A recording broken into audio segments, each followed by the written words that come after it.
In this video, I share 4 essential steps you should follow before selecting a new software system for your business. Number 1. Get your team on board.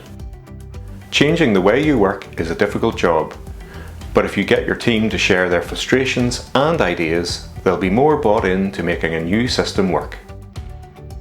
Number 2. Map your processes. With your team, map out your existing ways of working from initial customer inquiry through to manufacturing, invoicing and after-sales service. This will help you understand how the business currently works, where the problems occur, and how processes can be simplified and improved. Number 3.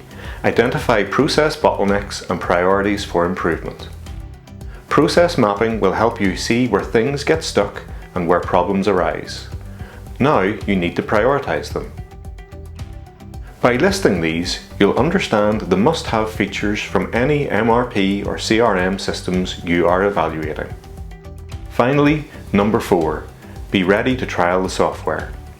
Prepare example product and customer data and typical processes so you can run these through trial systems.